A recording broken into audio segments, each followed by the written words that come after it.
ओडिशामध्ये जेव्हा त्याला सरकारी नोकरी मिळाली तेव्हा त्या इंजिनियरचा पगार होता 6,000 रुपये। प्रमोशन मिळाल्यानंतर त्याचा पगार वाढला खरा, मात्र त्याचा पगार आणि त्यानं जमा केलेली संपत्ती याचा काही हिशोब लागत नव्हता। म्हणून दक्षता विभागानं जेव्हा त्याच्या घरावर धाड टाकली तेव्हा त्यांच्या हाती कुबेरालाही लाजवेल एवढं मोठं घबाड सापडले।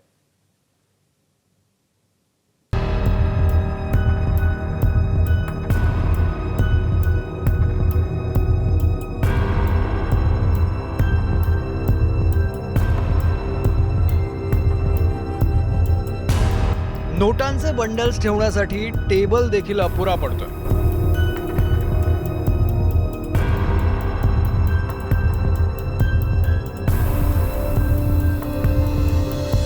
मशीनची मदत घेतली नाही तर या नोटा मोजण्यासाठी दिवस देखील कमी पडेल।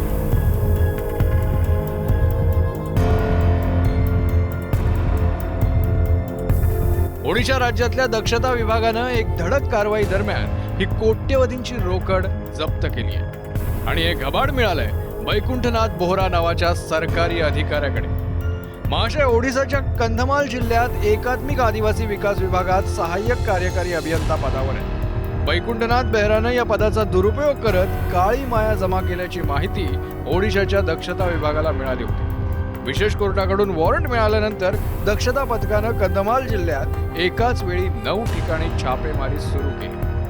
5 बहुमजली इमारती, 13 भूखंड, सोन्याचे दागिने आणि 2,40,00,00,000ची रोकड एवढी संपत्ती वैकुंठनाथनं जमा केली होती। वैकुंठनाथानं 1999 मध्ये सरकारी नोकरीला सुरुवात केली तेव्हा त्याचा मासिक पगार होता 6,000 रुपये। 2016 मध्ये त्याला सहाय्यक अभियंता पदावर पदोन्नती मिळाली। 2026 मध्ये त्याला पुन्हा एकदा प्रमोशन मिळालं। आता वैकुंठनाथ सहाय्यक कार्यकारी अभियंता झाला। आता त्याचा मासिक पगार होता 80,000 रुपये।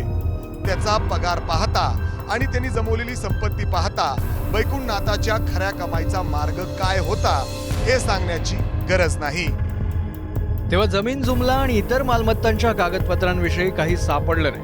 मात्र वैकुंठनाथच्या पत्नीच्या नावानं 2 बँकेत लॉकर असल्याचं समजल्यानंतर दक्षता विभागानं आपला मोर्चा तिकडे वळवला आणि लॉकरचा दरवाजा उघडल्यानंतर कोट्यवधी रुपयांची रोकड हाती लागली।